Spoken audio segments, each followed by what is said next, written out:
Greetings and welcome back to yet another iteration of MGTOW Talks. Today I'm here with CS MGTOW. We are going to be talking about the new aristocracy, and you'll see in a second what we mean by that. But in case you haven't subscribed to him yet, I would strongly recommend that you subscribe to his channel. It's a recent channel, it's growing, he's made some excellent videos, and I think he really is what MGTOW needs at this point in time. He's a very articulate guy, well-educated, well-spoken, intellectually curious, and I think these are just great qualities to have in a man who's running a MGTOW channel. So please subscribe to his channel, CS MGTOW. Link will be in the low bar, so you can subscribe. And actually, the basis for this talk was a brief video he did, and I'm going to hand over the podium to him, as it were, to introduce this topic and specifically what happened. So, CS, can you take over and tell us what exactly happened in this context and in your video? Certainly. There was a man called Matt in Canada. Unfortunately, off the top of my head, I've forgotten the surname. But it came across my desk as a news piece. And what had happened was he... Gregory Allen Elliott. Oh, yes. Sorry, apologies. Yeah. Gregory Allen Elliott. Yeah, Mr. Elliott. Mm-hmm. So he had offended a couple of feminists online, and he very, very quickly found himself arrested, fired from his job, and then he was, so the case is now going through court, and if found guilty, he faces up to 6 months in jail. And then I dug deeper into the story, and I realized that actually, so originally he had agreed he agreed with their political philosophy. They were pretty, hardened feminists. And he'd agreed to apparently build a website of some sort for them. They said yes, and then they took exception to another gentleman in Canada who had, developed some kind of a game punching people, saying, It was Anita Sarkeesian, I believe. Exactly. And then, so what these women had planned to do was that they were going to dox this guy, and they'd started calling him out and making all sorts of threats against the guy. So this Mr. Elliott got onto Twitter and said, look, this is going to have very severe ramifications for this young man. Please don't do this. And he even said, look, that this man may go on to commit suicide if you dox him. And then they got together to apparently, find ways they could make life uncomfortable for him. And when they couldn't find a way to do this, they went to the police who, then arrested him for disagreeing with them, for saying, look, don't do this. And then very, very quickly he found himself, facing the harsh Canadian legal system for disagreeing. Yeah. It's now, in my personal view, it's not an entire coincidence that this took place in Canada. Yeah. Those lords of strange diphthongs. I know when it comes to, say, freedom of speech, the northern neighbors are slightly different. I mean, the United States, one thing I got to give it credit for, does maintain a sort of absolutist position on freedom of speech. That is not the case in Canada, and to my knowledge, also not the case in the UK. Agreed. There are sort of limitations, hate speech, obscenity, some other things. Of course, there have been debates in the United States, can you yell fire in a cinema, blah, blah, blah, but I don't, as of yet, see this kind of phenomenon happening in the United States because of the nature of how freedom of speech is structured and even revered. And it's one of the few things I really appreciate about the United States, because where I live in Germany, there are hate speech laws, which I disagree with, just as an example. Although, this is just pure speculation. It does seem, though, every time I think about or hear about stories, and I think all the Anglo-Saxon countries are pretty bad, but by far the worst seems to be Canada. Some of the worst, Anita Sarkeesian, the spawn of Hades. To my knowledge, I think she hails originally from Ontario, and particularly in Toronto. In Toronto, I think she emigrated to the United States, but I do think she's Canadian. The story comes from Canada, and it does seem to be almost sort of worst in Canada, even worse than it is in the United States. But then again, I'm speculating. The one thing I was just mentioning here privately is the difficulty in this world, this technological world we have of tweeting and Twitter, and how that all sort of figures into freedom of speech laws and what have you. And what happens if it's international? What if some guy in Santiago, Chile says, oh, you're a bunch of stupid feminists, and the feminists get angry, but they're in Toronto? How that would work. But as you pointed out in your video, this very much seems like a new social class. I would use the term new aristocracy, where these people can basically do what they want, say what they want, and actually get people punished, and in a true punitive fashion. I mean, this guy lost his job. He's facing potentially half a year in jail, and his reputation, of course, is totally blemished. Yeah. So, any thoughts on that? Yeah, yes, for sure. What I find very, very interesting is that, for sure, as you've kind of pointed out, it is very, very much a new aristocracy. It's a very distinct group with a totally different set of rights, privileges, and obligations versus the rest of the population, and the way they carry on is very, very dangerous. It was very, very kind of revealing that this man that they turned on, he was a male feminist, so he was one of their own kind, supposedly. So I guess with a lot of these kind of male feminist types, they try to align with the current preferred social class. And I guess, of course, in this situation, they turned on him, which is, of course, very, very unfortunate. But it's the ability to not just turn on him and blacklist him from their community, but to then carry the weight of the state into what is a private disagreement that is just so frightening about this situation that they want to dox a guy. He said, no, don't do that. And then they were so incensed they're able to bring the police and the judiciary system. Absolutely. And the fact that this somehow qualifies as harassment. In fact, I watched the small news clip, and I'll be posting a link to the article that actually covers this in Low Bar. I watched the news clip, and the female reporter or person reporting was sort of baffled. Oh, yes. But at the same time was thinking, well, I guess if they feel like they're being harassed, then it must be harassment. So it's how this became an actual criminal act and a case to be processed within the judiciary system is these are details that are not actually revealed in the article, but I should hope that any judge who looks at this is going to throw the case out. For sure. I mean, even the arresting officer pointed out that he didn't use any sexual innuendo. He made no threats. He didn't do anything that would otherwise, I guess, rationally be perceived to be harassing, and certainly not criminally harassing, because that's what he's facing jail for, criminal harassment. So the arresting officer confirmed this in court, which then I guess begs the question: well, if he didn't do anything that can be interpreted as criminally harassing somebody, why was he arrested in the first place? It's incredible. My speculation on that, like I said, I'm somewhat familiar with the Canadian system, and there is a Canadian libel and defamation law, if I recall correctly. Okay.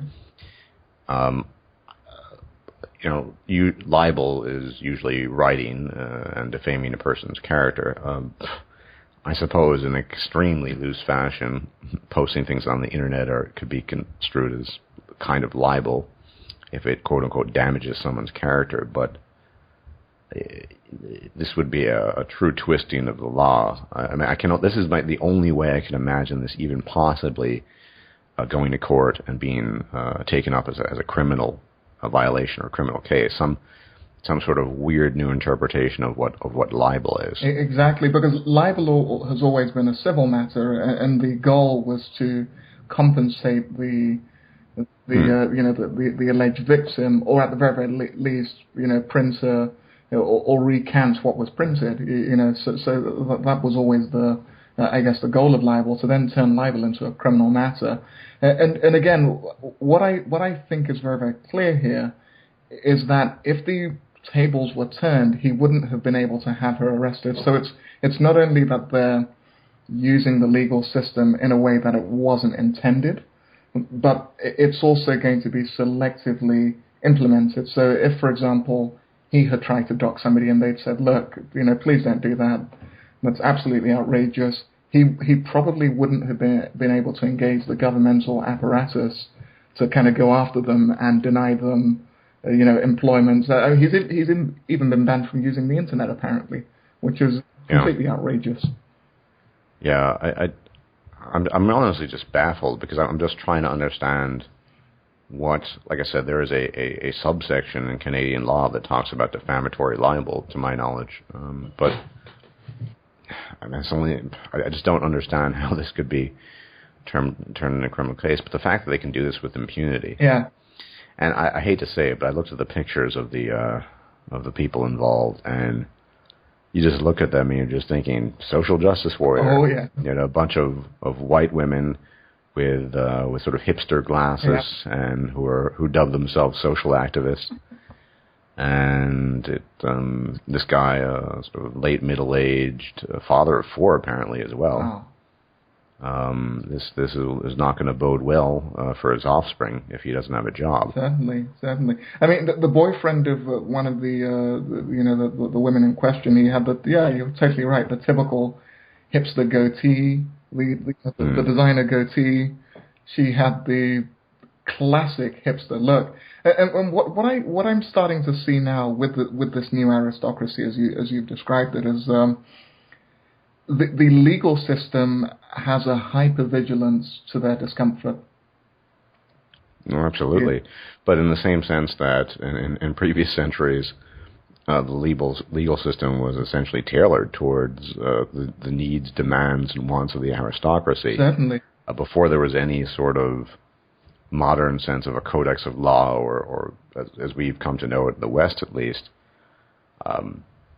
you offended the Duke of your county and you were a low-born peasant, you were fucked. Oh yeah, absolutely. You looked at his daughter, for maybe a second too long, and they were. And you beheaded, maybe. Absolutely. And this is where this is going slowly but surely. And you mentioned, and Paul Proteus, you should check out his video as well. The way he described it, unfortunately, men are becoming, as he put it, quoting here, the new niggas. Oh yeah, absolutely. Just that.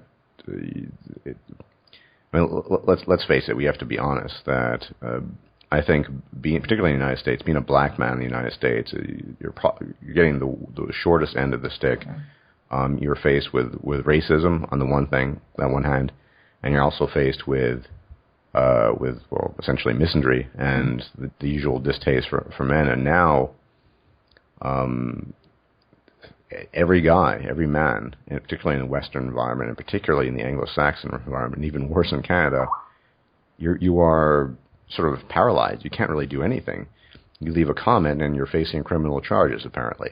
Yes. And the question, I think, the most important question men can ask themselves, or collectively en masse, is, what does one do about it? Agreed. The FFRs, the feminist first responders, I used to think that they didn't really serve a function, but more and more I've come to the view that what they're doing, for better or worse, is somewhat essential. They're offering resistance, even if it's repetitive and monotonous, to this new aristocracy, because I suspect that if there were no resistance whatsoever, things could get even worse.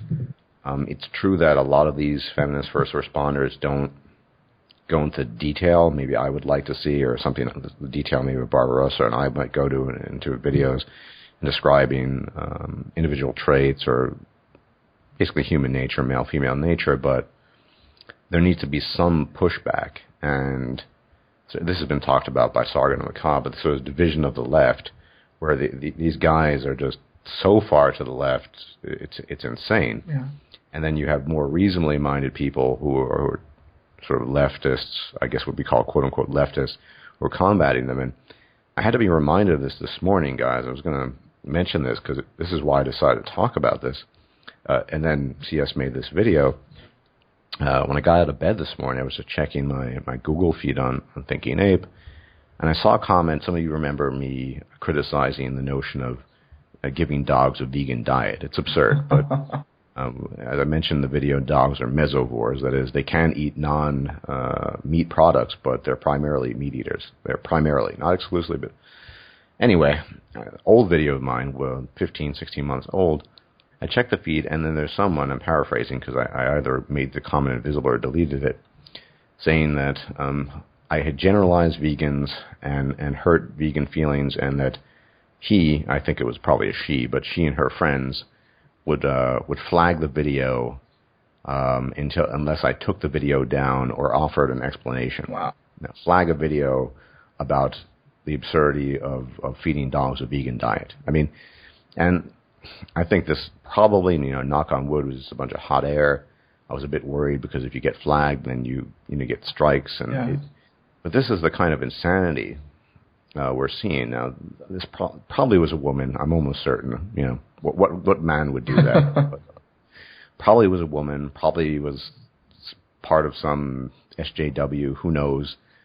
And even if she hadn't been, the point is that these people who are, I call them the offense industry, getting offended at everything, think that they can just march in and say, "Oh, you can't say that. We're going to shut you down." It has a horribly 1984-esque tone to it all, and it's getting worse and worse and worse. And the question, something you pointed out in your video, kind of, do we take cover? Do we just sort of not get involved? Or do we push back? Now, as I said, the feminist first responders are pushing back all the time. But in our day-to-day lives, it's true, I don't see a lot of that living in Germany. We talked about this before, the differences. I also don't have a job where I communicate personally with people. Everything's over email or whatever. So I'm not really in that position. I also don't use Twitter, which I think is a very good decision. So try not to use Twitter. Absolutely. But if you are in a position where you have to deal with people, you live in an English-speaking country, I mean, what do? Sometimes people call ghosting. I don't really entirely ghost myself, but it's a reasonably extreme position where you just kind of don't deal with anything. But the problem, I think, ultimately, in just sort of letting it pass, is that it will get worse. Certainly, it will, without a doubt. And it's one of those classic scenarios where you just let it happen, and at first it's not too bad and it doesn't affect you, but somewhere down the line they're going to lynch you too, basically. For sure. And I'm really, really glad you brought up the issue you've noticed on your Twitter page, because one of the things I'm seeing... Well, I said I don't have Twitter. Sorry, I apologize. On your YouTube... Yeah. Sorry. Well, one of the things I've noticed is that they just get stuff flagged, and it's never offensive. It's just things they disagree with. So, so let's say you put out a logical, well-researched argument, and it just goes against an ideological position they have, they'll all en masse flag it as inappropriate, and then the person's YouTube account gets a couple of strikes, and then they pull the YouTube account. So they really, really know how to manipulate the current system. And plus the fact that I think Facebook has set up a feminist committee like a year or two ago, and it's becoming increasingly difficult to have any form of self-expression in these countries. So I remember, for example, in the UK recently, the astrophysicist who wore a t-shirt they didn't like, and he was forced to issue a groveling apology. And he was weeping too. Yeah, absolutely. It's how. To what extent are we just going to keep on pandering to female social justice warriors, essentially? And this guy, got caught up. So he basically assumed as long as he, kind of plays along with everything, possibly he is a feminist and he believes it, but I guess his life strategy is, hey, I'm going to go along with the ruling class. But now he realizes what happens when he, I guess, is on the other side of their dislike, and it didn't quite work out for him. And it's good you point this out. I think this is the oxymoronic fact. Yes, there are male feminists, but I find that an oxymoron because they can turn on you in a moment's notice. Oh, yeah. Have anyone's ever played Dungeons and Dragons, at least the old system? They're going on 5th edition. I'm actually going to be making a video about retcons at some point in time. Not related to MGTOW, but look forward to that. But you have this alignment system. I don't know if you're familiar with Dungeons and Dragons CS, but no, some of the audience might be. But basically sort of moral and ethical principles. Now, some of my audience will recognize it. I think basically that the SJWs are a combination of chaotic neutral and chaotic evil, which is, as you know, these people will just turn on you in a second. They know no loyalty, and particularly for a man, however much you might pander, you're always in a dangerous position. Agree. And this guy discovered it, well, too late, that it's just an oxymoron, a male feminist, when we know that feminism has none of the interests of men whatsoever. And if you disagreement, and we've seen this before, there's been quite a glut of sort of SJWs turning on each other because someone offered offense to someone else about some group and blah, blah, blah. Incredibly splintered, disloyal group of people, and men have the shortest end of the stick in that context. So they don't realize that, but maybe they're waking up. I know there were, I think Thunderfoot had addressed a couple of these guys that had sort of shrunk back to the shadows because they had gone on, suffered attack from their allied feminists. And I'm thinking just long term, whether at the very least men are going to become, whether they're blue pill or red, fully fledged red pillars, become much more aware of the ramifications of doing things. And I believe so. Yeah. Well, I think one thing we're going to see even more of is the degree of caution men exercise in interacting with women, which has been pretty pronounced in recent years, is going to get even greater. Men are going to, I'm remembering Barbarossa's classic video, The Post-Feminist Man, where he talks about, men aren't impressed by women. They're cautious, fearful, and frankly speaking, want to have as little to do with women as possible. Exactly. And this is spearheading that ever further in that direction. Exactly. And that's why a lot of guys now, when they interact with women, that they'll interact long enough to have sex and then disengage because of that kind of natural caution of an understanding of the myriad of risks associated. And a lot of guys, certainly in MGTOW,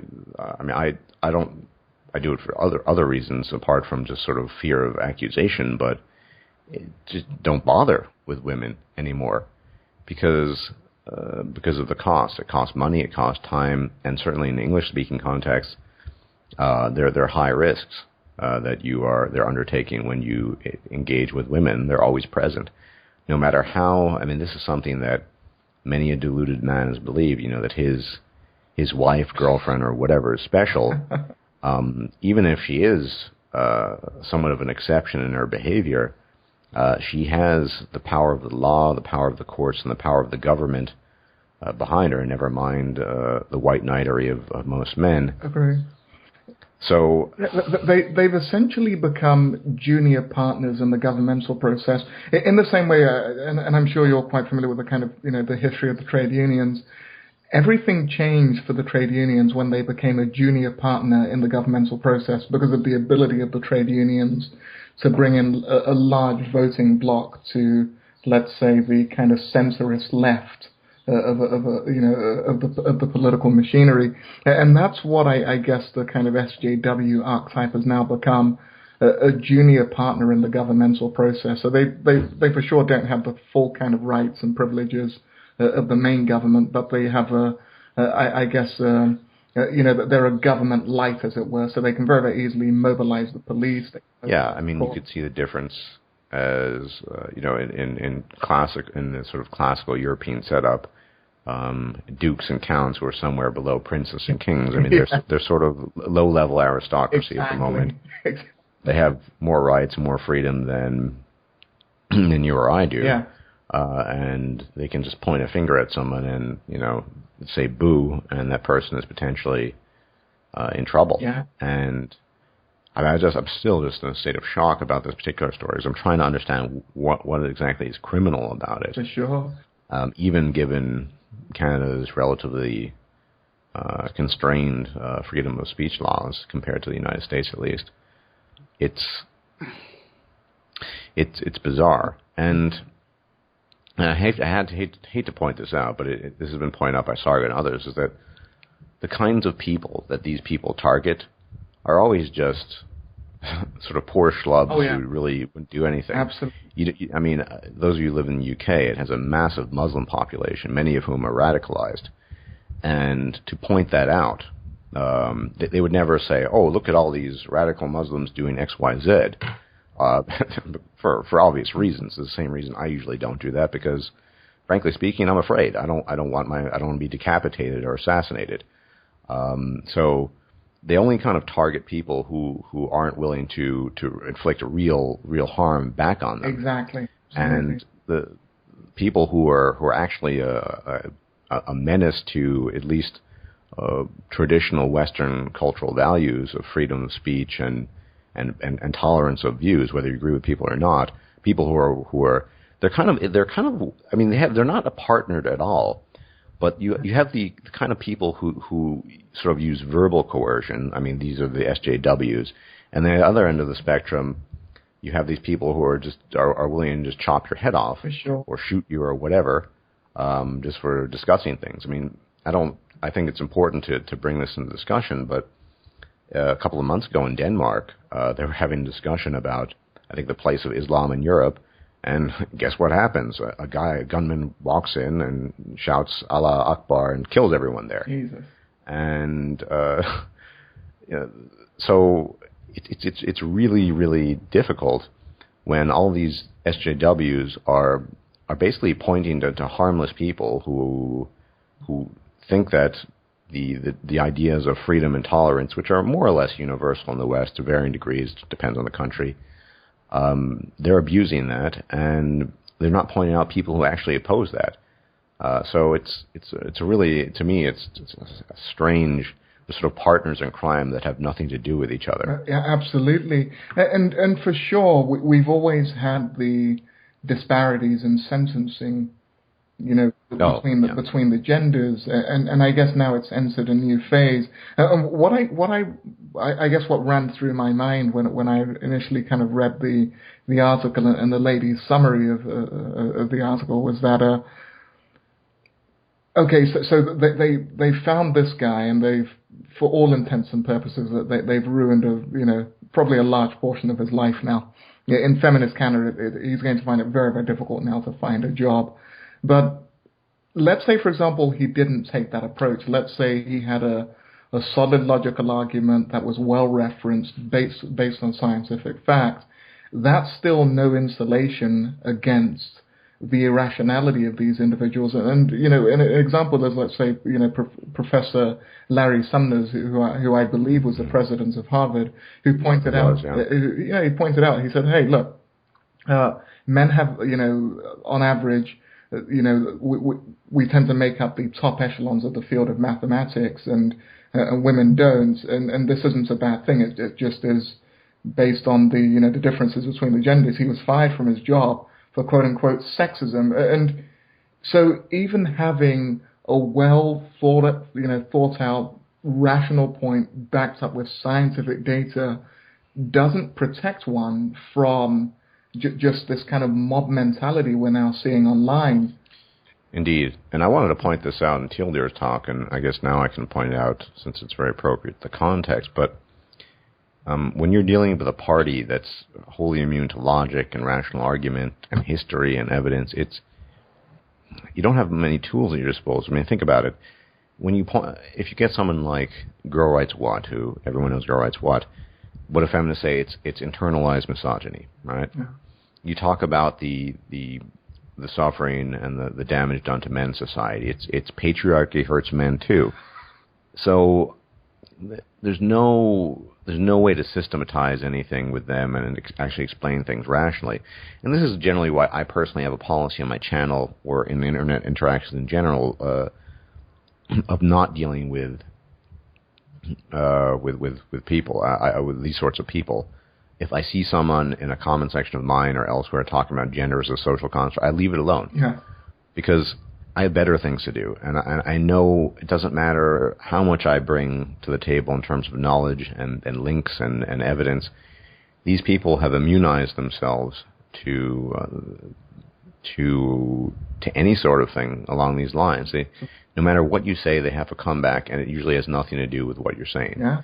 So they're impervious to logic or. Yeah, they inoculated themselves against just about anything, and so how do you defeat something like that? I've pointed this out before in the TLDR discussion. When you look at religious people who cling to their beliefs, their waning beliefs, even religious people are desperately looking for some bit of evidence to support their views. I mean, these people, religious people, they don't like being wrong. I mean, as irrational as it is, the comfort it brings them, whatever, they'll still, in the most absurd cases, look for evidence in the Old Testament for, what God did and how it fits into biodiversity. And you'll get a lot of Muslims pointing out to the supposed scientific facts in the Quran, etc. They're still trying to cling to some evidentiary basis for their beliefs. I mean, it's usually quite fallacious and has no basis in reality. The SJWs, they're just light years ahead of these guys. They're not even there in outer space. I mean, I think religious people, in that sense, are far more rational than, because SJW, they don't even care about evidence. They just make stuff up as they go along. They're not even trying to vindicate or justify their beliefs. They brush everything aside. Patriarchy hurts men too. Internalized misogyny, this, that. I've pointed this out to TLDR. So how many times has the wage gap myth been debunked, clarified, reviewed? I don't know by now. Tens of thousands of times. Agreed. And it's still discussed. I was looking a couple of weeks ago in your country, a discussion between, what is his name, the head of this Fathers and Boys political party. Oh, is it Mike Buchanan or? Yeah, precisely, yes, precisely. Mike Buchanan. And he's sitting there talking about the wage gap, which we know the deal with that, with a bunch of feminists or women, and it's still going on. And I think in 20 years, people are still going to be talking about this because it's just so entrenched. It is. And these people are so immune to, like I said, they've inoculated themselves to everything. And what do you do with that? Well, for sure. It's very, very interesting you kind of bring that up because, I had a hangout today with Professor Glenn Gurr, who's the chair of psychology. He's a professor of evolution and the chair of psychology at the State University of New York at New Paltz. And he ran a really, really interesting study to basically see if there were differences in acceptance of evolutionary psychology in the layperson on the religious right versus the leftist, intelligentsia, feminist type individual. And what he basically found was this, and it was an incredible study. He found that the individuals on the religious right were far more accepting of evolutionary principles. I know it sounds totally incredible, right, of evolution. No, it doesn't. I get what you're saying. Yeah. Than the feminist academics. And the feminist academics, essentially, they acknowledge, so they believed in evolution, but they would not, under any circumstances, accept evolved behavioral sex differences. And when they, he then conducted a further study to find out why, it was because they were all feminists. So for them, any differences in the genders must be because of institutionalized oppression as opposed to evolved behavioral sex differences. So they simply wouldn't. Neurosex? Yeah, absolutely. And he found it absolutely incredible because he would have thought, hey, it's these individuals who subscribe to religious beliefs. They would. Frankly, if I might interject, I don't find it incredible at all. I mean, whatever the flaws of religious people's thinking, most religious people know that men and women are different. In fact, most religious people, particularly of the traditionalist sort, endorse some kind of division of labor where the wife doles out sex and sucks the husband's dick and he goes out and brings home the bacon and she raises the young children. And so you already have that sort of sexual dimorphism. They're aware of that. And, take some flack if some SJW watches this, but if you look at, say, various passages in the Old Testament, it's pretty clear that there's a division of labor based on sexual dimorphism. Yes. The writers, the people who cobbled together that book of pseudo-history and mythology, they knew that men and women were different. And so the people who've inherited that pseudo-history and mythology, they continue that tradition. They're aware of it. They might not for whatever bizarre reasons, accept evolution, but they somehow know almost instinctually that men are women and women are different. And I think particularly monotheistic religions have a long tradition of a division of labor, separation. I mean, the first of the monotheistic religions, well, it technically wasn't monotheistic. I don't want to get into the details. It was actually henotheistic. But Judaism, of course, you have the separation of the sexes when they practice worship. Christianity, for a while, had that. And, of course, Islam. So it doesn't actually surprise me at all, at least in that regard, that the notion that there are sex differences and differences in thinking would, I think, would be pretty well embraced by the religious rights. Certainly, and within the academic community, which he actually pointed out. He said, look, the majority of the academic community are self-described feminists, and they have the hardest time taking on the data. And one of the things I guess I find pretty interesting these days, and I certainly don't want to, of course, resort to hyperbole, but, you know, I'm sure you're familiar with the Stanford prison experiment. Stanley no, that was in Yale. But yeah, I am familiar. I know exactly. I was actually going to make a video mentioning it, but we can talk about it now. Perfect. But because what I guess we're starting to see in society is that with this new aristocracy, as you've described them, this very distinct social upper class, they've taken on the role of the kind of, I guess, the guards who are there to kind of... Well, why don't we first explain? So the Stanford prison experiment took place, I believe, either in 71 or 72, which was about 10 years after the Milgram experience in Yale, and it's somewhat related. I do plan on making a video about this in relation to something else, but to get back to the Stanford, so basically the setup was they were going to create a simulation of a bunch of people in a prison.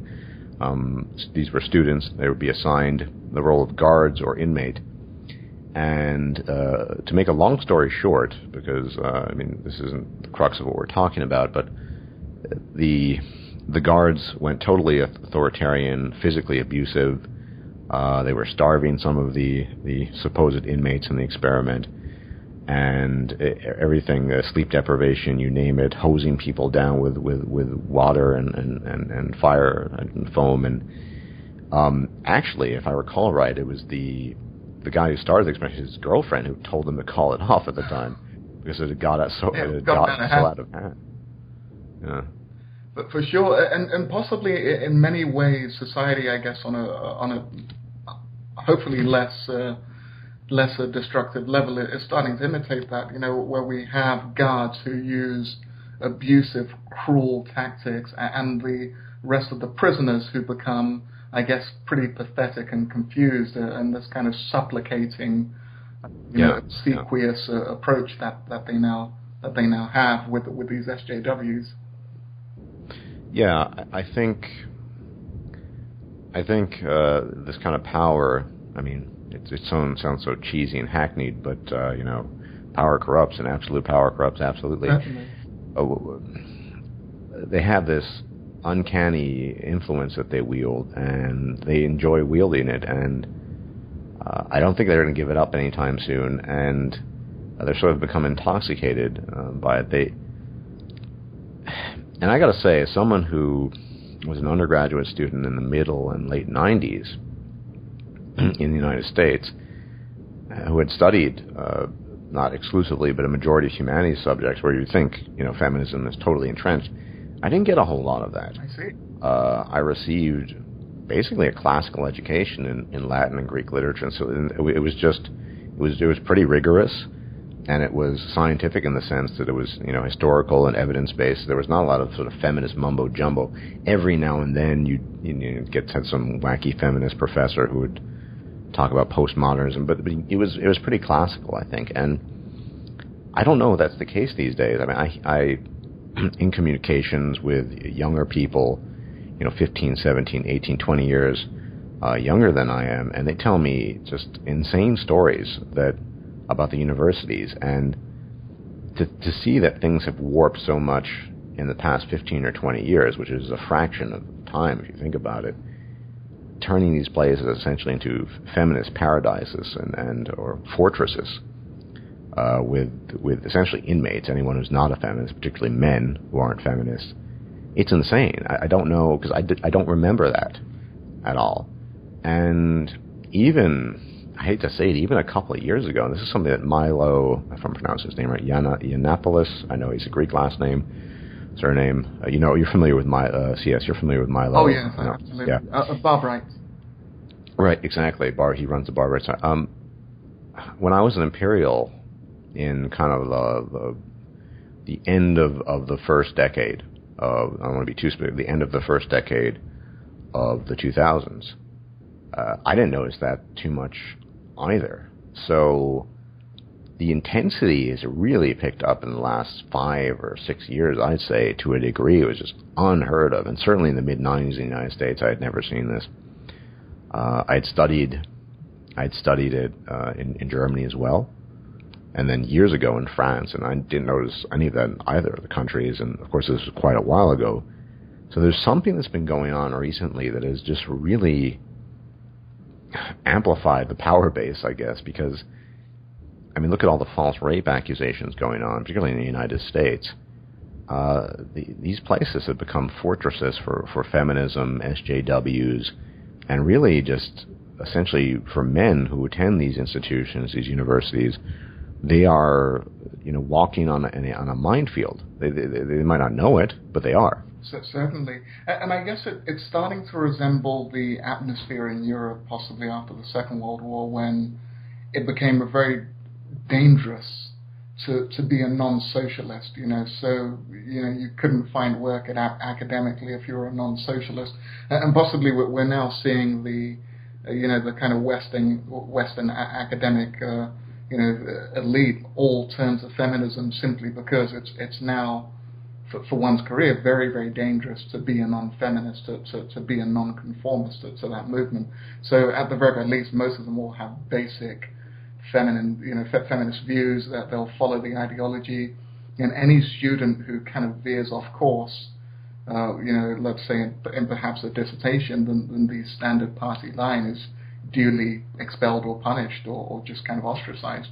So it's really a very, very unusual time.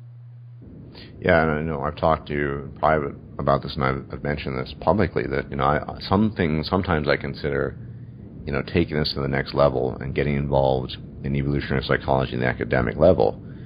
And actually, look, something that no one's done before is looking at worldwide divorce rates, creating an analysis, looking at the stats, compiling information data. It's pretty obvious I'm not a leftist, despite what people claim, and certainly even more obvious I'm not a feminist. I mean, how welcoming would academia be of that sort of thing? It wouldn't be very welcoming. And I might propose a dissertation topic, and it might not even go through. So it's what constantly just makes me think twice and think, as much as I'd be interested in doing that potentially, there would be so much struggle and resistance directed towards me. Why would I bother?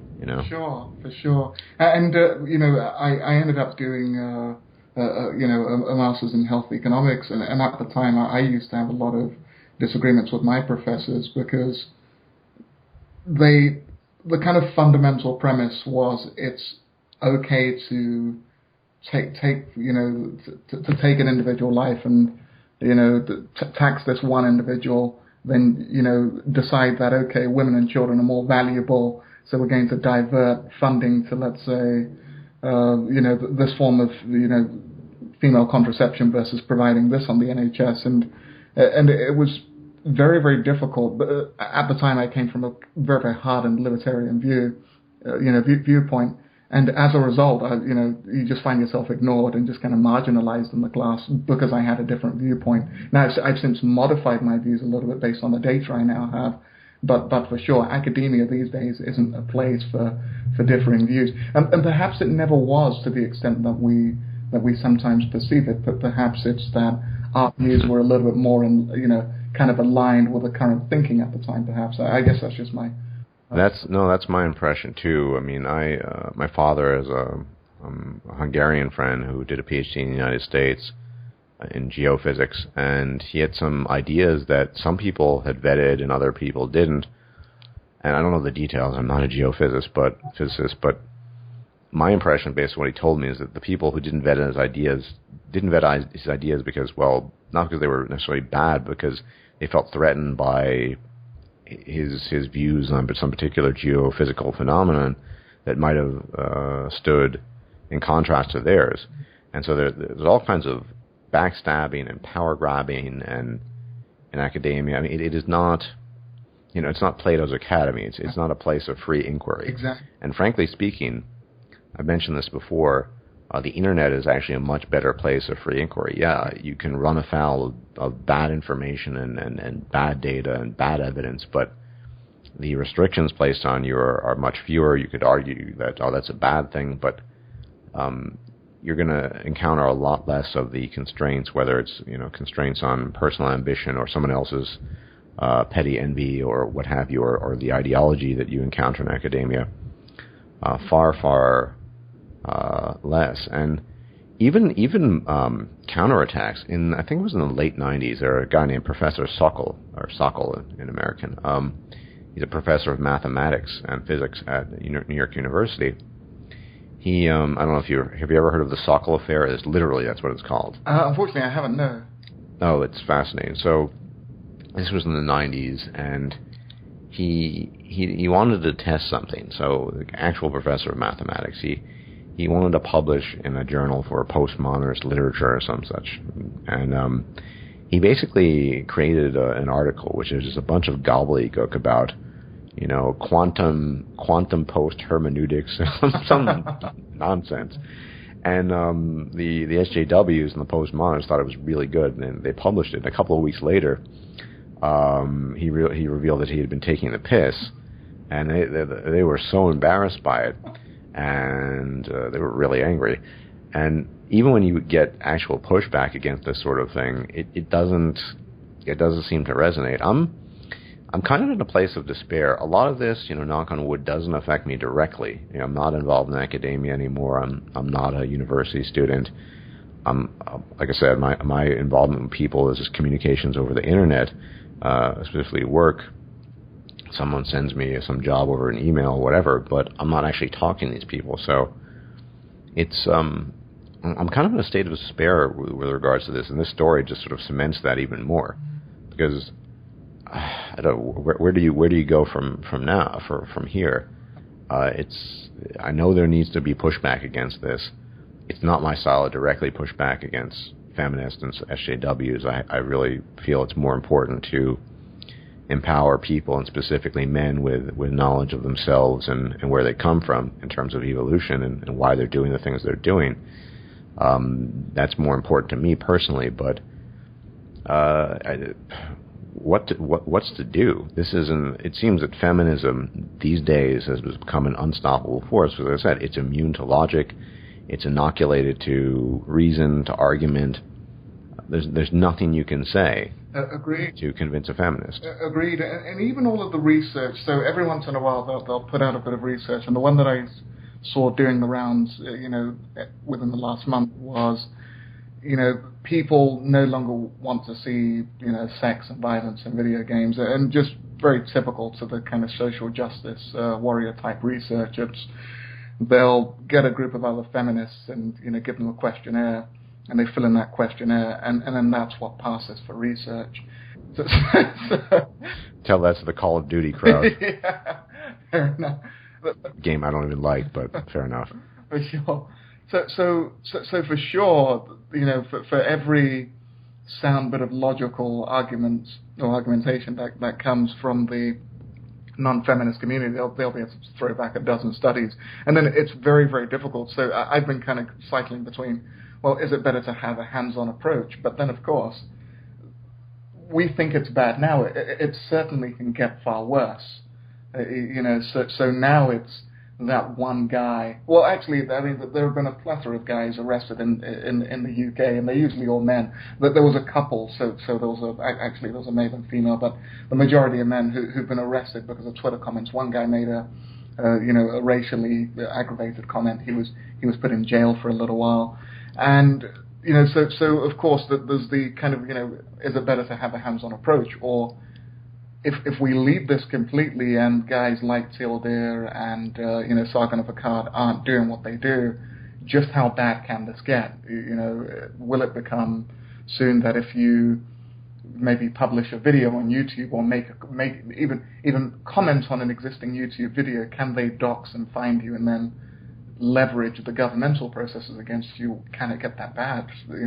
That is always the worry. So at the moment, I'm just kind of maybe floating between, well, leave them be, or is it, just set up a fake account online and certainly don't put your name in any pictures or anything like that and use that to interact with the online world. Yeah.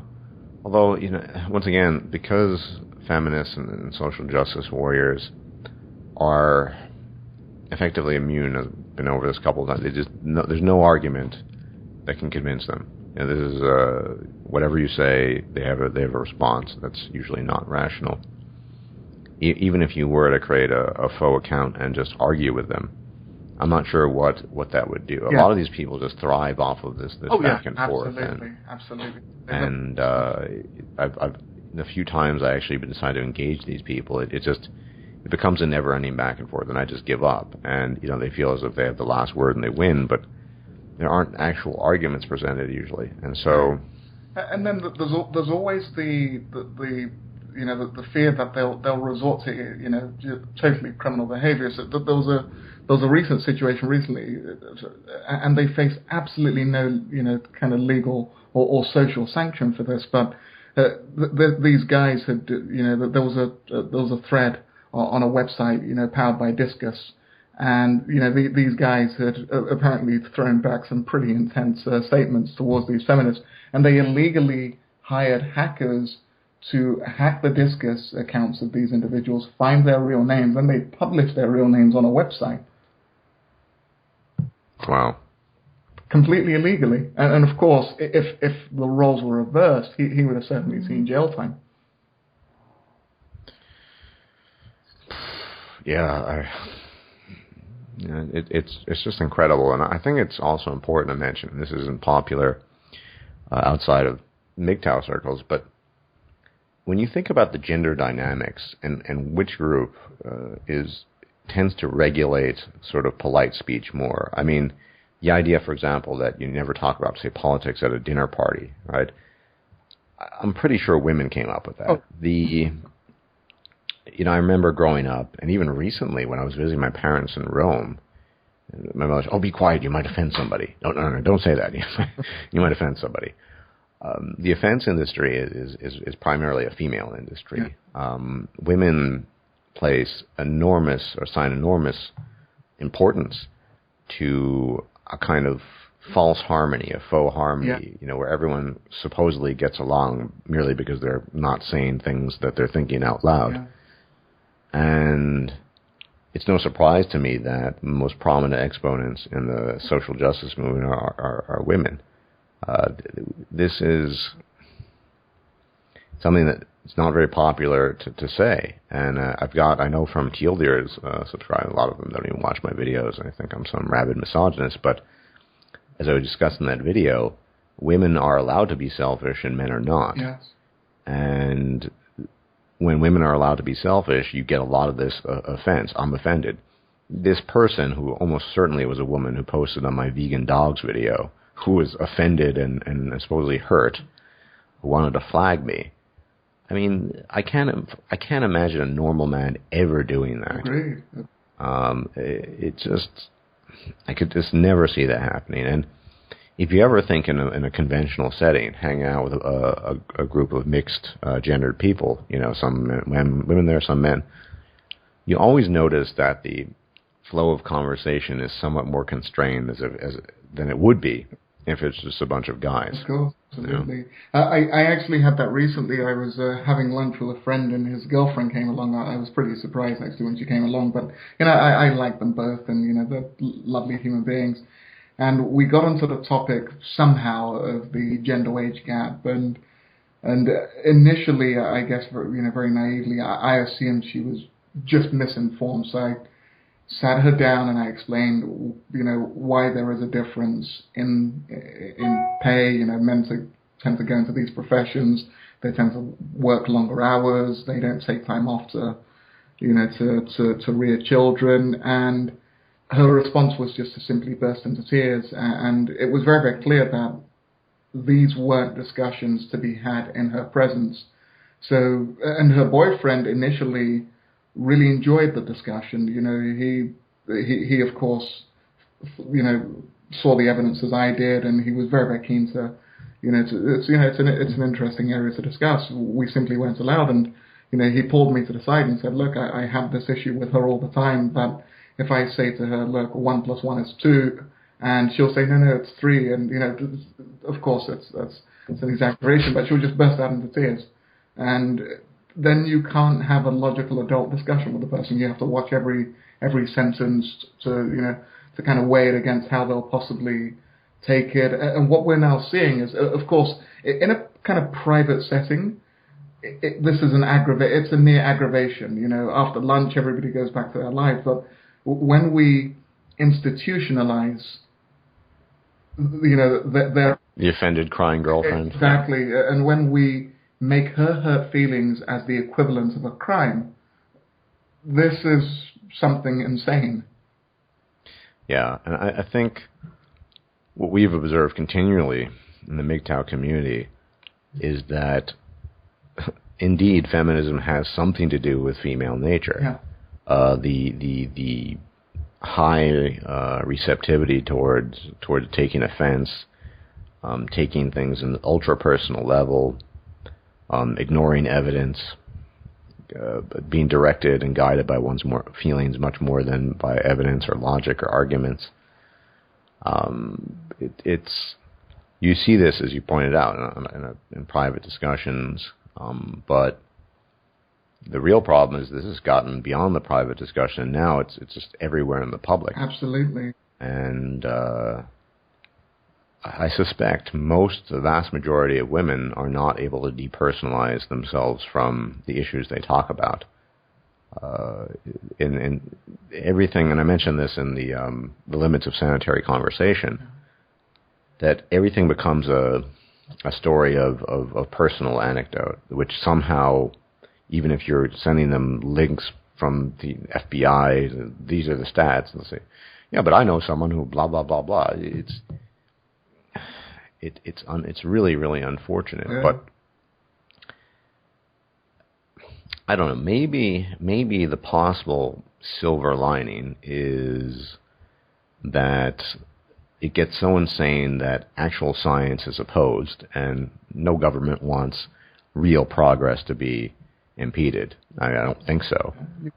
They be it medicine or technological progress. I don't know. I'm just throwing ideas around.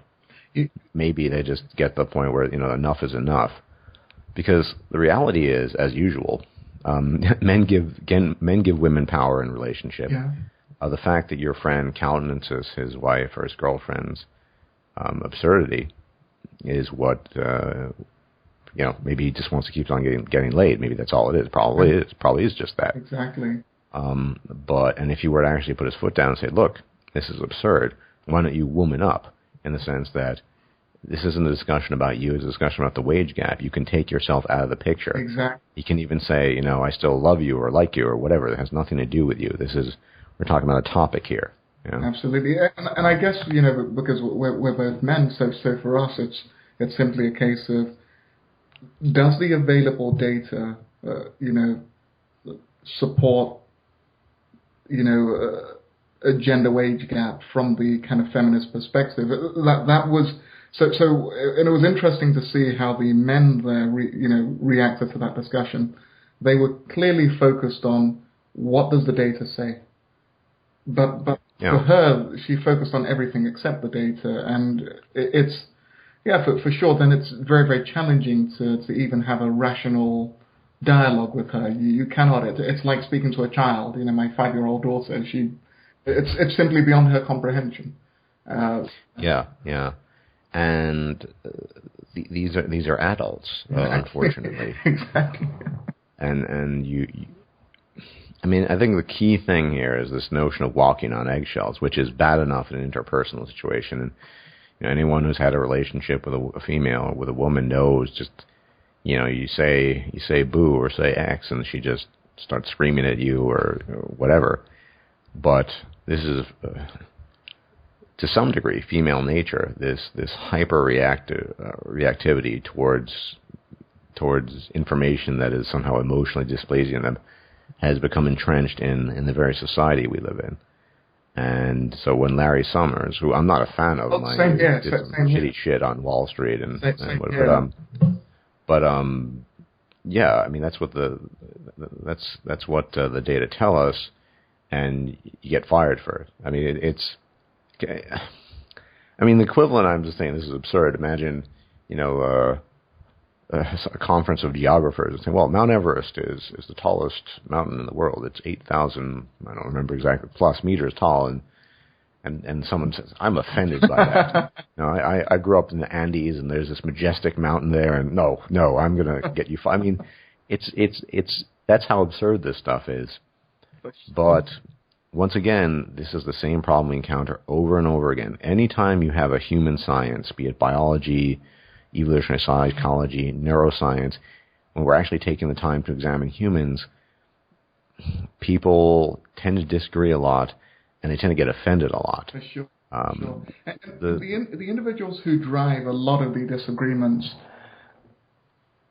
it's usually because they personalize, as you kind of said earlier, what simply isn't personalizable. So you'll say, hey, look, individuals who are shorter tend to earn less, and they'll say, yes, but I know a friend who... always that. But we're not talking about your friend, we're talking about the overall society. Not a trend. Yeah, absolutely. Yeah. But I find when individuals just focus on the data, on facts, evidence, and logic, you won't have the same type of disagreements or to the same extent. It's when you open up a discipline to and accept as valid the views of individuals who don't subscribe to any form of scientific method. That they start with an ideology, and when the data doesn't fit that ideology, they immediately cry foul. That's where, at least in the fields of study that I've tended to see, or where these social justice warriors tend to operate, a lot of the disagreements are because of that. It's ideology first. Data has to fit that. When the data doesn't fit the ideology, it's a nefarious conspiracy against them. Yeah, well, that's my experience too, at least in linguistics. I mean, it comes down to an interpretation of data, and when the data, you might see the data, and the data are telling you one thing, and the other guy has seen data, and they're telling him something else, but it's not. I mean, one thing I think that, a lot of people are very critical of Chomsky, Noam Chomsky, and I am too. I don't really see... I don't know much about his linguistic work, but his work on, I guess, geopolitical strategy, I disagree with him strongly, but sorry. I'm exactly the same way, but the thing is, he really was a pioneer in linguistics, because to give a little background, for a long time, people's perception of language was colored by what's called the behaviorist school. So, language was essentially acquired through imitation, and you sort of imitated sounds, and everything was just sort of Pavlov's experiment, right? You can train everyone and blah blah blah. A lot of this has to do with the blank slate. And he proposed some radical, and I don't mean radical in the sense we use it today, but some radical ideas, and adduced evidence for them to show that that there's in strong likelihood, exceptionally strong likelihood, that we have an innate language learning algorithm that helps us compensate for deficits that we normally would encounter in trying to acquire language. And it just blew everything out of the water. And most modern linguistic theories are based on this theory of generative grammar, etc. And I got to give him props for separating out his ideological leanings, which I tend to say 80% disagree with. Every now and then I might agree with him, but mostly not. From his actual research as a professional linguist, who did exceptionally important work to really just change the way we look at how human beings interact with language and what's going on. And it's unfortunate that so many people are only familiar with his, obviously his political stuff. Oh, yes, for sure. But he really was all about evidence, and he said always saying, what does the evidence tell us? How do we interpret it? As far as linguistics is concerned, he comes from a rationalist tradition and a rationalist perspective, And I'm not. It's weird because when he, I mean, we are kind of going on a tangent, but I find it fascinating how people can have this dichotomy. When he does linguistics or philosophy, he's very much sort of not blank slate. He talks about he's a nativist essentially, which is a term, a natist. There are innate mechanisms that have to be present. That's what he proposed, and there's a lot of evidence for it. But when he goes on his political stuff, it's just it sounds like some sort of Rousseauian revival of man is born free, but everywhere is in chains and blah blah blah. And I just don't see. It just is this leap. I just he's so keen on perceiving and describing human nature in this sort of narrow field of study, but in a geopolitical sense, it's just I don't know. It's bizarre. Oh, absolutely. People have this talented icon, but I got to give him credit. He's been a strong opponent of postmodernism and the gobbledygook that they spout, and academic feminism in particular, because at least in the tradition of linguistics and philosophy, he has been a strong rationalist and always looking at the data and advocate of Darwinian evolution, etc. So he's kind of caught between a rock and a hard place. But any time he veers away from that, he goes down the sort of PC SJW route. Yeah, so absolutely. he's got this notion that pornography is exploitative of women and blah, blah, blah, even though they make much more money than men do in that industry. Exactly. And I've always found that baffling. I call it the Chomsky paradox. Well, I remember listening to one of your podcasts that with Coltrane, and there was a gentleman who was a paleontologist, I believe, and he had a very, very similar kind of dichotomy with his work. So, with his paleontology work, he was really excellent and very highly regarded. Then he brought a lot of his political views into Gould, Stephen Leitchi. Yeah. Exactly, and it's almost that kind of Chomsky-esque. Yeah, but the thing about Gould was he allowed his political views to taint his science a lot more than Chomsky ever did. Okay. Chomsky really, to the best of my knowledge, and I haven't been involved in linguistics now for several years, and he's not directly involved anymore either because he's quite old, but he never allowed his political claptrap to interfere with his pursuit of syntax, frankly speaking, and language and how that all worked. He also did a lot of work in theory of mind, and that had very little to do with his political leanings. Late Gould allowed a lot of the stuff to be tainted, and even to this day, even though I sometimes make use of the concept of spandrels, that's still a kind of controversial topic in evolutionary theory. The idea of a spandrel, which is, to those who don't know, I've talked about spandrels a lot. It's a byproduct. It's a byproduct of an adaptation that doesn't necessarily serve some specific purpose. It can later on take adaptive value. But even this view has been questioned in recent years, and if it comes to the point where it's completely debunked, I won't use it anymore. But Gould was, and anytime something came out that seemed to offend his political sensibility, he was a Marxist. He was an avowed. He said I'm an avowed Marxist. Now, I don't want to commit the genetic fallacy. A lot of people do this. Just because you're a Marxist doesn't mean look at Chomsky. Like I said, I think he's done some solid work in linguistics. Oh, absolutely.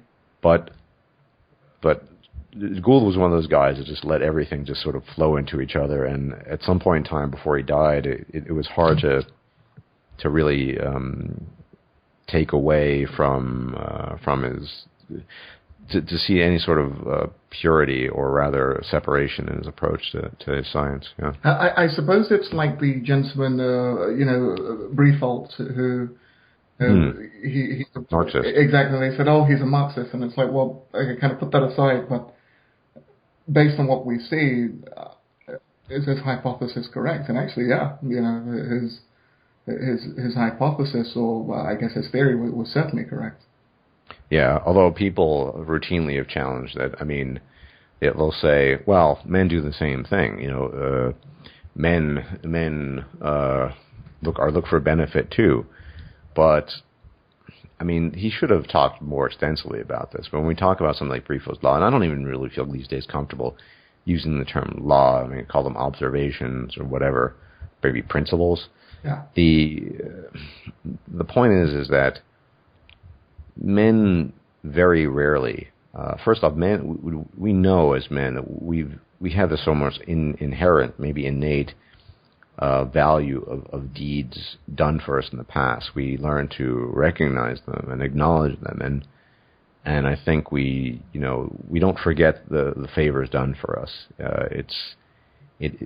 Whereas with women, as you have observed in your personal life, as I have, you gone and done a bunch of stuff for her, and tomorrow she forgot about it. You know, that isn't. I've never experienced that with a male. In fact, my male interactions always people remember what I've done for them. I remember what they've done for me. They're grateful. I'm grateful towards them. It's true that every human being seeks benefit. Everything's a transaction, but it's the approach and the degree that really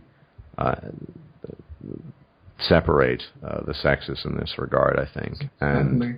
And also what is asked for repayments of these things. So a man, for example, let's say in the interpersonal realm with a female, a man may ask for her sexual fidelity and that she cook nice meals, and okay, great.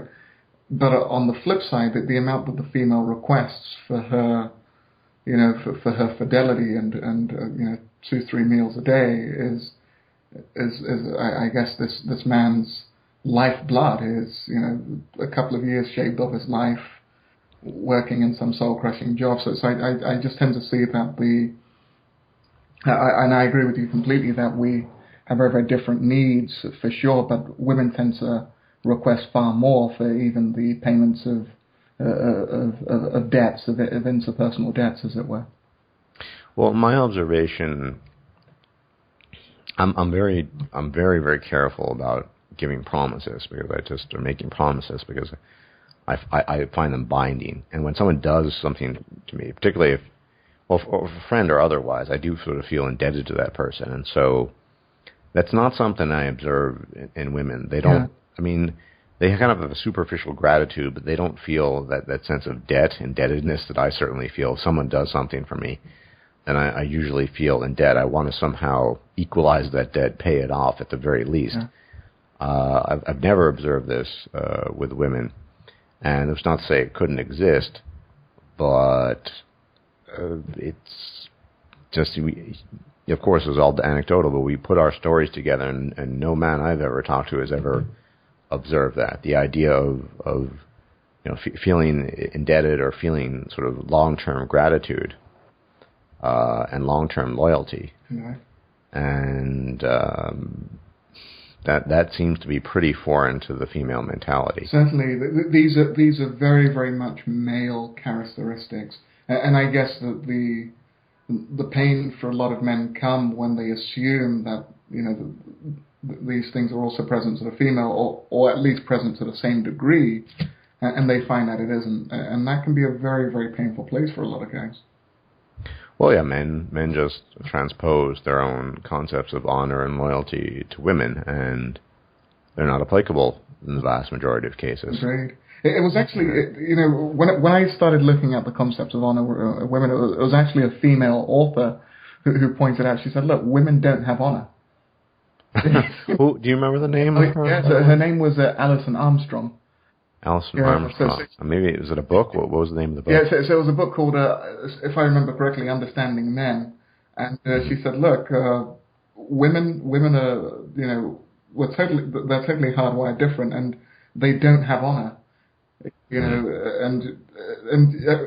actually a lot of her work, now looking at it, was very, very rational from an ego psych perspective, because she pointed out that females are naturally, it's about gathering and making everybody feel comfortable, and men it's single focused, very results driven, and for her she felt that a poor understanding of these differences was just leading to chaos in sexual relationships. Yeah, yeah, and that she was so frank to say that women don't. I'd say that's pretty accurate. Oh yes, that's.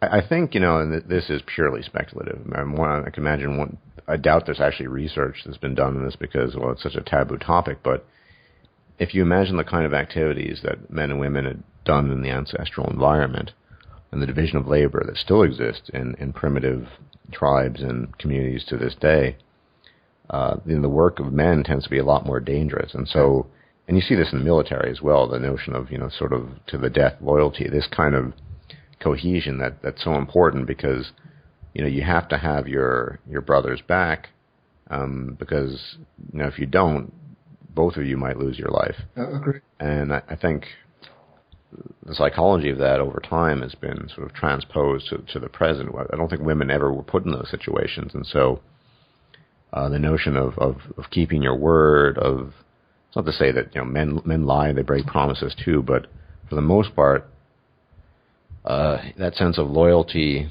and honor, even when it's not to the detriment of the man, is I plan on making a video about this. I've been reading an interesting blog about a married man, and he's utterly miserable, but his sense of honor keeps him to the grindstone. He just keeps on doing it because he sort of promised his wife he'd do it and promised himself. And this is the problem, I think, in relationships and marriage in general. Men bring honor, women have none, generally speaking, and that when you go into that situation, you're put in a pretty bad position, I think. Agreed. Because she's willing to do things that you're not willing to do. Yeah. Agreed. I agree with you wholeheartedly, and just in terms of the topic of the military you brought up, where it's very much like that kind of band of brothers, and whenever I see faulty assumptions driving social policy, so for example, the feminists are now pushing very, very heavily, and I think a lot of governments are, that women serve along men in frontline combat, and the ability for a kind of band of brothers to kind of get together and fight against an enemy, I don't see that when you put women in combat that you're going to have anything like that. What's likely going to happen is that the women will take cover and the men will, instead of, I think Turtling and Monkey mentioned this, instead of actually achieving the objective of the mission, they'll stay defending the females who of course, not want to, they're just not hardwired to put themselves in danger for the benefit of others. Yeah, I think from what I've seen, I've never been in the military, but it does seem that women are a distraction to men when placed into military situations. And frankly speaking, most women don't even want to be involved in military situations. So it's this is a problem. Now, this ties into what we were talking about earlier. I mean, these women are willing, the SJWs or the new aristocrats, they're willing to kind of do anything. They don't have honor. They don't care. They're malicious. They're vindictive. Yeah. And they're driven just by petty atavistic emotions that that men can hardly envision, I think. And how do you fight against that? I mean, it's the same issue, right? Yeah. Most men wouldn't want to resort to that sort of thing. It's dishonorable, right? To that level of pettiness and smallness, and but they're willing to do it. Certainly. So, that's the other problem. I mean, I think we actually have a real problem in just sort of the gender differences, the sex differences, because if you're going to oppose it, I mean, even MGTOW, which is there are some MGTOW, like sexy MGTOW and this new guy MGTOW United. I don't know what the hell he's doing.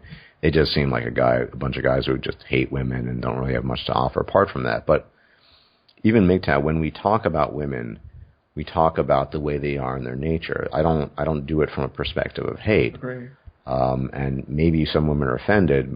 Obviously, a lot are, but I never would be willing to just go out of my way and engage in mendacious, effectively dishonorable behavior just to get at someone. I'd feel terrible about myself. Same here. And apparently these people, these women, these SJWs, they don't feel bad about that at all. For sure, and I guess for sure, a lot of it is certainly biologically driven, but also there's a lot of social reinforcement within their circles. Oh yeah, for this type of behavior. So there's a lot of, I guess, virtual high-fiving, and some of them will. I'm very, very sure that the young girl who's kind of leading the charge against this guy, she'll probably parlay that into a career of some sort.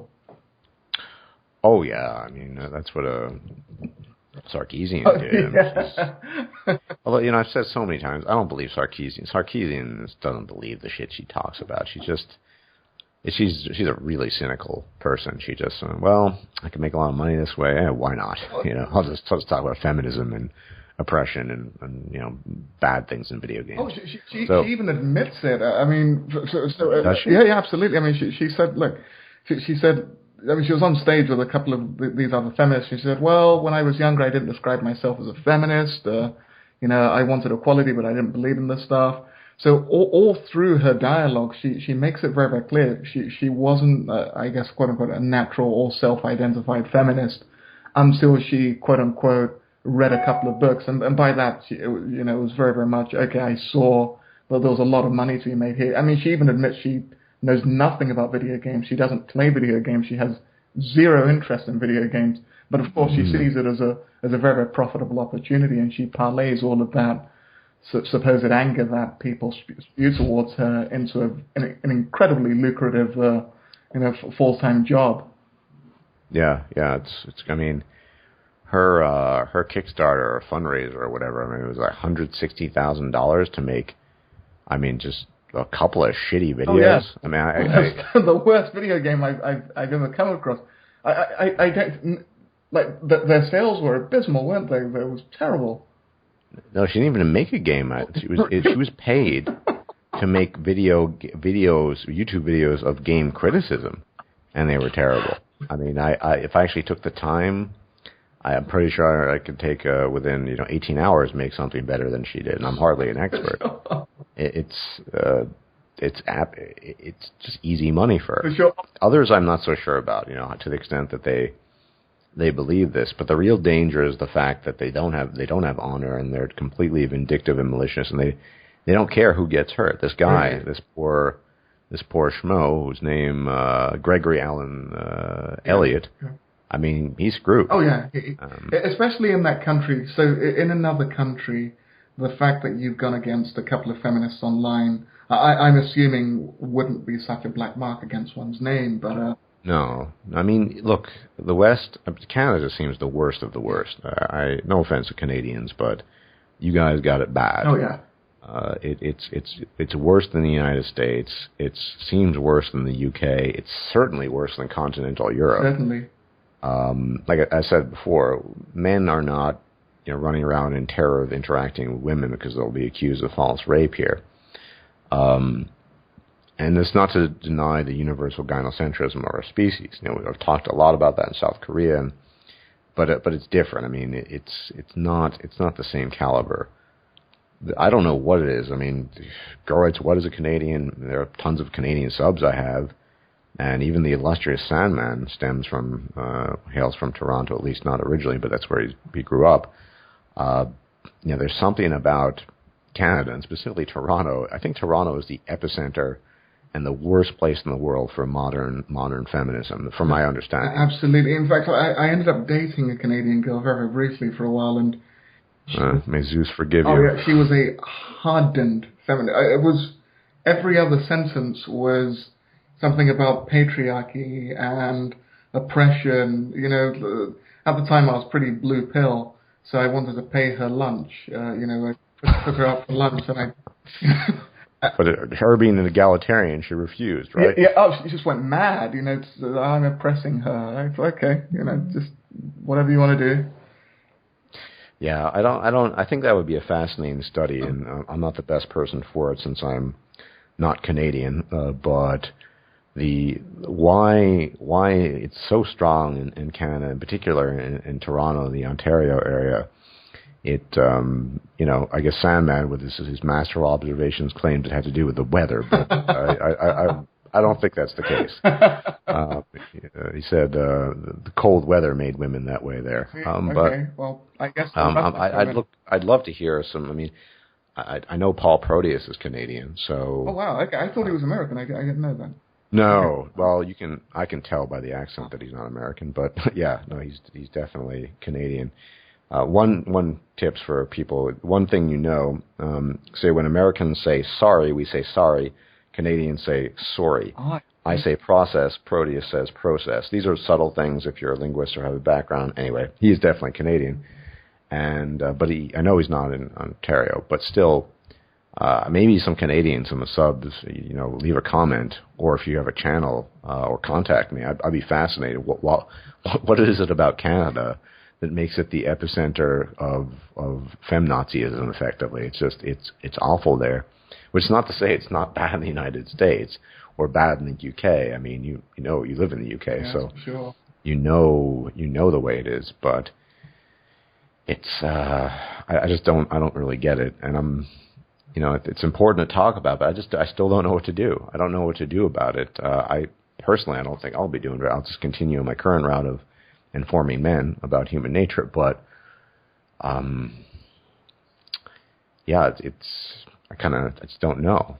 I'd love maybe to have another chat at some time with Girl Writes What. She's a Canadian. She might have a lot more insight into this. For sure. And again, I agree with you wholeheartedly.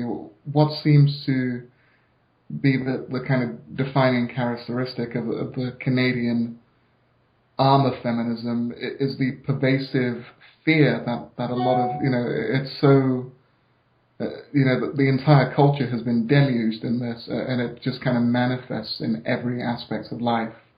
And it's then increasingly dangerous for the male half of the population. And certainly, I mean, what I personally am going to be doing online is really just a hands-off approach with these individuals. Even if I disagree with them, and of course I usually will, I just won't respond, because anything these days can be deemed harassment, and there's always the fear of doxing and. Yeah.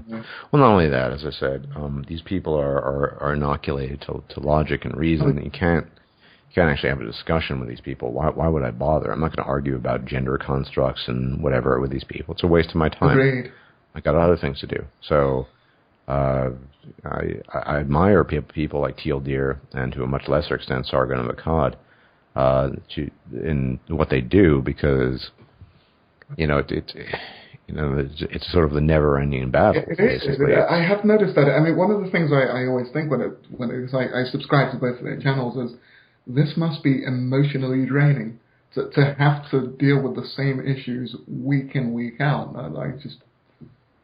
Well, I don't remember which. I've done a bunch with Teal Deer now, but Teal and I speculated about this sort of this notion of the fad of the decade. And so, the early 2000s, mid-2000s was sort of atheism versus creationism.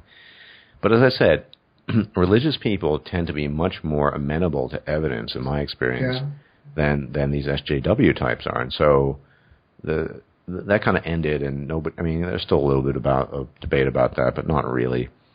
I see this going on in perpetuity. I see that it's just a never-ending battle. It's like the forces of Shaitan and the angelic armies of God have bolstered in equal measures, going back and forth, and the question, and easily answerable, of course, and why is it this way? It's because men and women are that different, and at the root of this, frankly speaking, is male and female nature and their differences.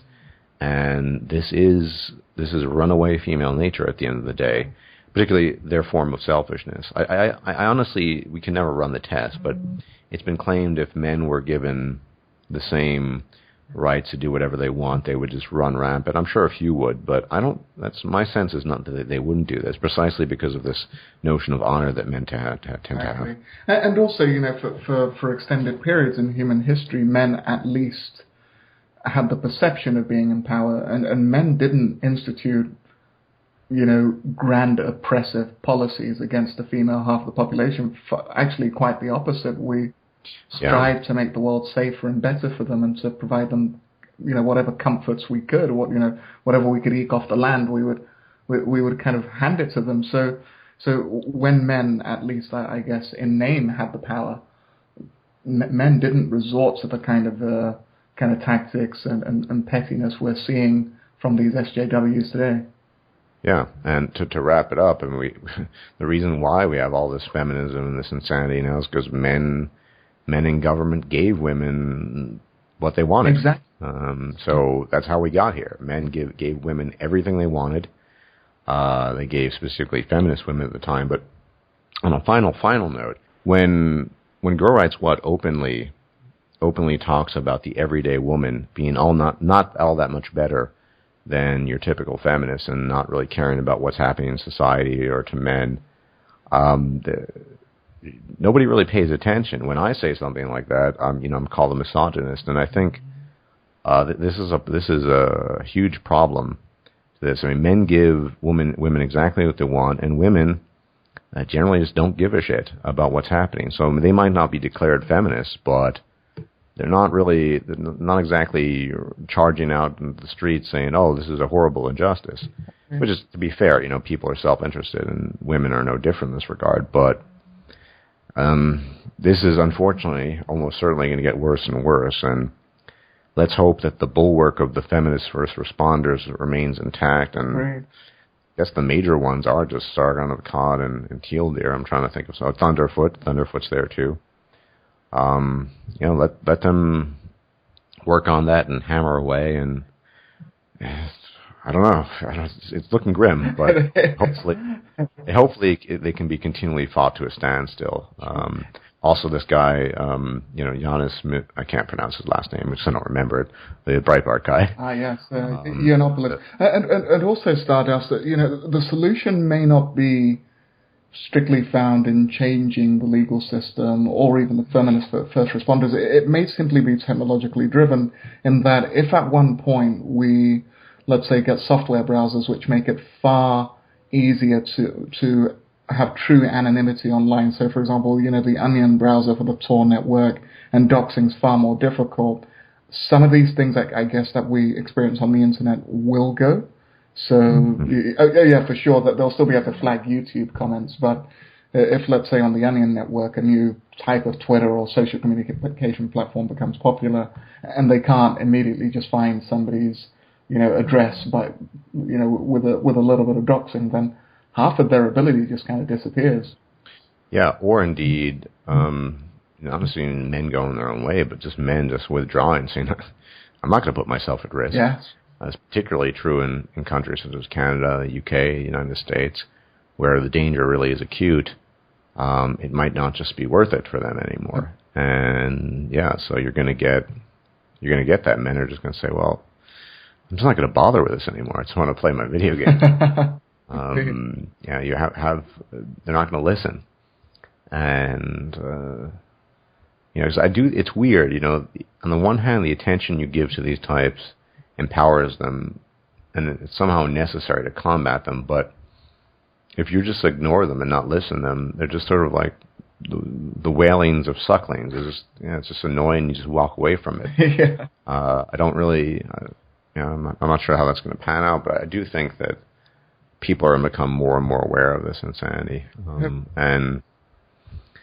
and it would be, to be honest, a triumph if at least institutionalized feminism could be reduced significantly, so there'd be more freedom. I mean, it would do nothing to affect, I think, the divorce court or human male-female interaction. I mean, it would still be white knights and women demanding gifts and that kind of thing. But at the very least, to have more academic freedom. And next time we talk to Professor Mills, I'd like to talk to him more about this specific subjects. Right.